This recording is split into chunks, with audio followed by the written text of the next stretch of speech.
Hi guys, today I'm going to be showing you guys what I keep in my carry-on.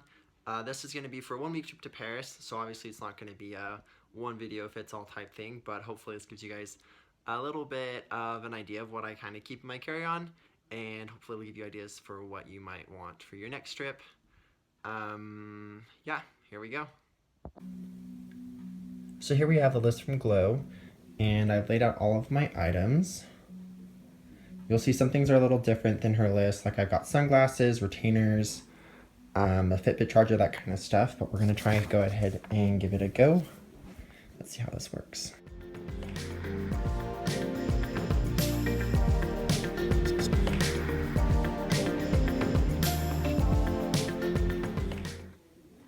Now that I've got everything on the pillowcase, you guys can kind of see how it doesn't really take up that much room. It seems like a lot at first, and this, like, I'm going to cram this into my backpack and there shouldn't be a problem. I'm going to go really quick through the books that I've got here. I won't be needing all of these on my next trip. I grabbed them for the sake of the video, so I'm just going to go through these really quick. First off, phrase book is really, really important depending on where you're going. I had this one for when I went to Moscow for 4 months. It was really, really helpful because I did not speak any Russian, and this saved me so many times. So it's important to have if you're going somewhere where you don't know the language. Second off, I've got, for some light bedtime reading, a French classic. It's in French, and this next trip, I probably won't bring it because I've got a different book that I'll read on my layovers, which is this one, From Excuses to Excursions, How I Started Traveling the World. I actually know the author for this book. She is my travel inspiration, and I met up with her while I was living in Paris. She's got some cool photos here in the middle. But her book is really, really inspirational, and I'll be reading this this time around on my layovers. So definitely recommend that. Next up, I've got a city guide. This one is for Paris. It's in French, which thankfully I can read. This one I probably won't bring on this next trip to Paris because I'll be there for not very long, and I'll be seeing mainly friends. And then last but not least, I've got a journal, which isn't very full, but which I plan to fill. And August 2nd, August 9th, 2015. Wow, that's old. This I'm gonna bring with me because I always feel like it's cool to record different experiences and that kind of stuff. It's really important to write those down, so you've got those with you. So these two are probably the two I'll be bringing on my trip. So I'll put these back in their spot.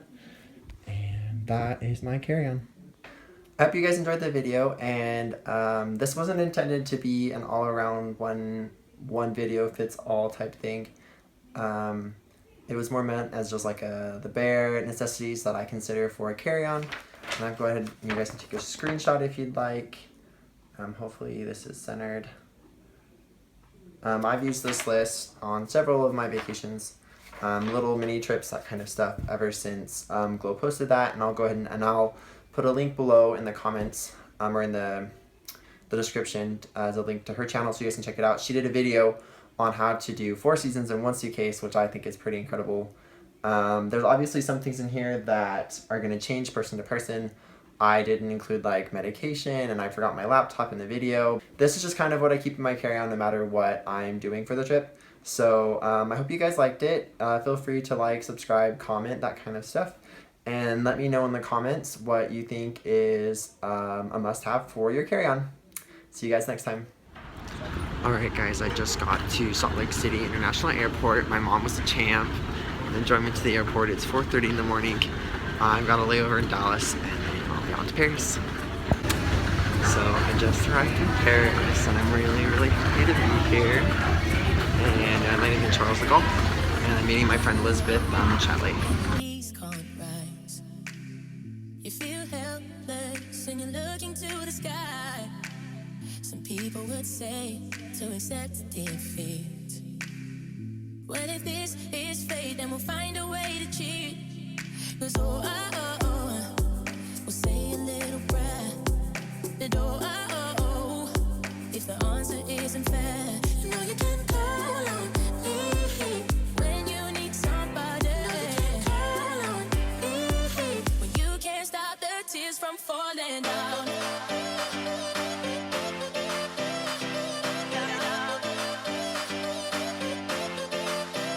You know you can call on me. Call on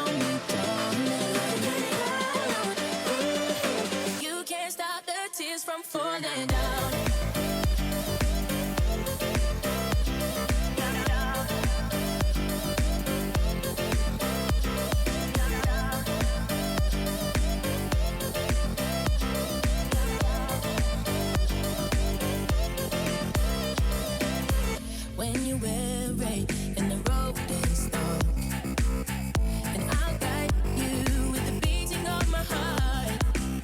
And if the cowray and the help don't come, well then we'll find a way to dodge a smoking gun. And so we'll say a little prayer, but if the answer isn't fair, then call on me.